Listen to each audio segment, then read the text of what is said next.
Assalamualaikum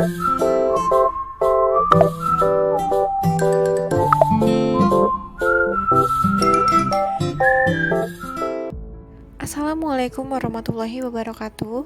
Saya Melia Kurnia Asifa, NPM 181302404 dari Pendidikan Biologi 2018 kelas B, akan menjelaskan materi tentang ekosistem terumbu karang mata kuliah biologi kelautan. Nah, sebelum kita membahas lebih jauh tentang ekosistem terumbu karang, kita harus tahu dulu nih apa yang dimaksud dengan ekosistem terumbu karang. Ekosistem terumbu karang adalah ekosistem di dasar laut tropis yang dibangun terutama oleh biota laut penghasil kapur, khususnya jenis-jenis karang batu dan alga berkapur bersama dengan biota-biota lain di dasar laut seperti moluska, krustase, echinodermata, dan lain-lain.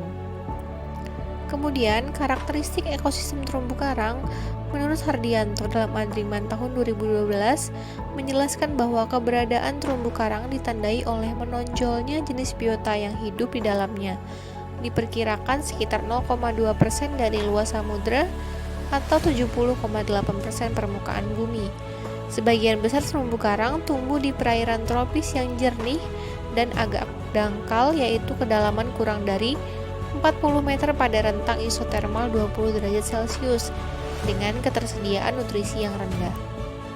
Selanjutnya, jenis dan tipe terumbu karang. Yang pertama, berdasarkan jenisnya, terumbu karang dibedakan menjadi dua macam, yaitu terumbu karang keras, contohnya brine coral dan acorn coral, dan terumbu karang lunak, contohnya sea vinger dan sea webs menurut Hovland tahun 2008. Terumbu karang keras merupakan karang batu kapur yang keras yang membentuk terumbu karang.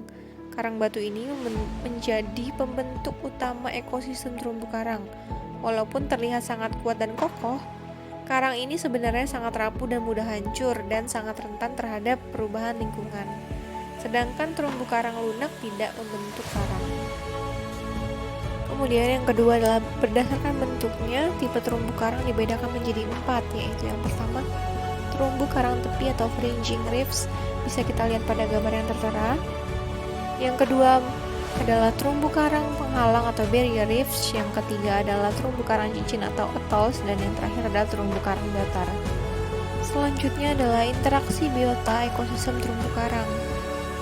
Interaksi biota ekosistem terumbu karang terbagi atas dua macam, yaitu yang pertama adalah interaksi yang sifatnya sederhana, yaitu hanya melibatkan dua jenis biota, bisa dari spesies yang sama ataupun berbeda. Nah, beberapa aspek interaksi sederhana ini yaitu persaingan, pemangsaan, grazing, komensalisme, dan simbiosis mutualisme. Dan yang kedua adalah interaksi yang bersifat kompleks. Dikatakan kompleks karena melibatkan biota dari berbagai spesies dan tingkatan trofik. Mekanisme lain untuk mengkaji interaksi antar biota yang hidup di ekosistem terumbu karang adalah melalui jejaring makanan dibandingkan dengan interaksi antar biota yang ada dalam persaingan, predasi, simbiosis mutualisme, dan simbiosis komensalisme. Maka interaksi yang terjadi dalam sistem jejaring makanan di ekosistem terumbu karang merupakan interaksi yang kompleks. Selanjutnya adalah adaptasi biota ekosistem terumbu karang. Nah, adaptasinya ini berupa hubungan simbiosis antara spesies yang hidup di sekitar terumbu karang secara berdampingan dan saling memberi manfaat satu sama lain.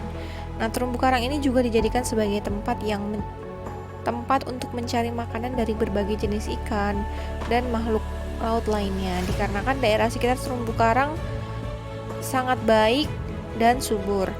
Terumbu karang juga dijadikan tempat berlindung bagi ikan-ikan kecil dari ikan-ikan pemangsa yang lebih besar. Selain itu pula, ada hewan yang tidak mengalami adaptasi disebut maladaptasi, seperti contoh pada terumbu karang akan mengalami proses bleaching atau pemutihan. Teknik transplantasi terumbu karang. Transplantasi karang pada prinsipnya adalah memotong cabang karang dari karang hidup lalu ditaman pada suatu daerah tertentu. Usaha pemulihan terumbu karang dengan memanfaatkan metode transplantasi karang menggunakan teknik fragmentasi. Namun pada saat pelaksanaan harus memperhatikan faktor-faktor yang mempengaruhi keberhasilan transplantasi.